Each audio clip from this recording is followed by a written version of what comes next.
Prepositions. What are they and when do we use them?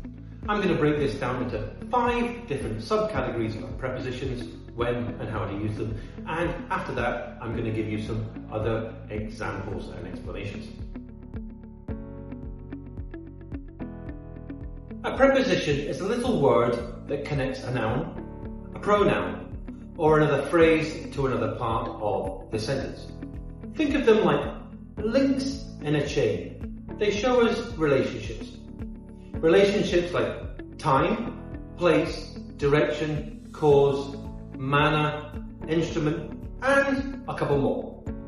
Let's have a look at these one by one. Prepositions of place, where something is. The book is on the table. The cat is under the chair. I'm standing next to my best friend. Prepositions of time, when something happens. We'll meet at 5 o'clock. She was born in July. I always like shopping on Saturday. Prepositions of direction, movement, where something goes. He's walking to the park. The ball rolled into the box. She's running towards the school. Prepositions of cause, reason, or purpose. Why? He was late because of the traffic. The match was cancelled due to the rain. Prepositions of instrument, agent, or manner. How? The letter was written by my sister. We fixed the door with a hammer. She solved the problem by thinking carefully. Common mistakes with prepositions. Prepositions are tough because they don't always translate directly into other languages. And different prepositions can be used for the same thing. For example, we say interested in something, not interested on something. We say good at English, not good in English. We say married to someone, not married with someone. These are called collocations, words that naturally go together, or words that are always found side by side. Collocations. So you just have to learn them as a pair. If you remember them as a pair, it's just much easier. More detail about collocations with prepositions. A collocation just means 2 or more words that are naturally go together. They are always together.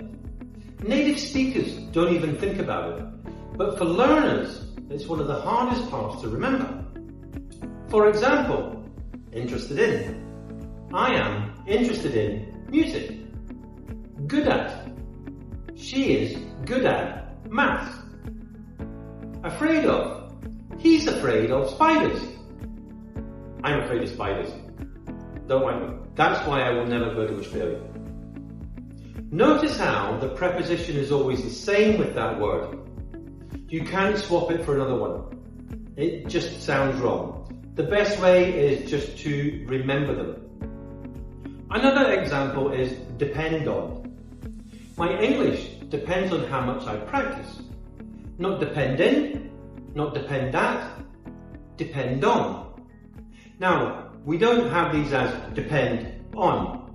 We join these together, we link them, so the D from depend goes to on. Depend on. Not depend on. Depend on. So the best way to learn collocations is listen and read a lot. Pay attention to which prepositions go with certain words. Learn them as chunks. Don't just learn interested. Learn interested in and learn some examples. Practice them in your own sentences. When you practice them in your own sentences, use them, understand them, use them in your own sentences, you remember them better. This is the same as Google. Don't use Google Translate. Don't use ChatGPT. Don't use AI. If you need a translation, put it in, understand it, write it in your own words. And now let's look at a quiz.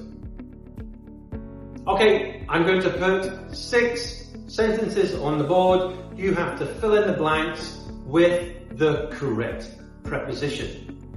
So I'm going to put it on the screen now, and I will give you 30 seconds.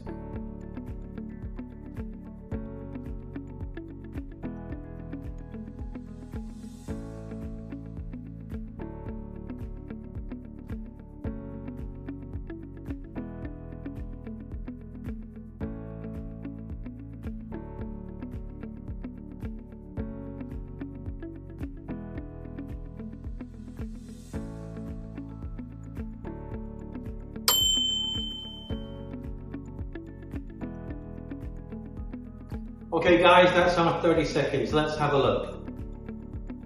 I'm sitting at my desk. She's arriving at the airport at 7 p.m. He's really good at football. She's afraid of spiders.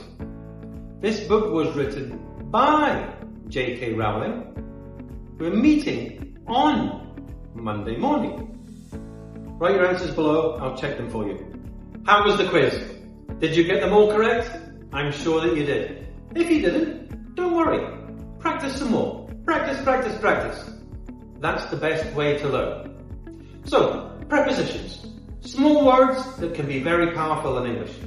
If you found this helpful, give it a thumbs up, subscribe, share, follow me, tell me what more videos you want me to make. Do you want grammar videos? Do you want sentence forming videos? Do you want vocabulary videos? Let me know. I will be happy to make them for you. Okay guys, until next time, thank you for watching to the end, and I will see you in the next video.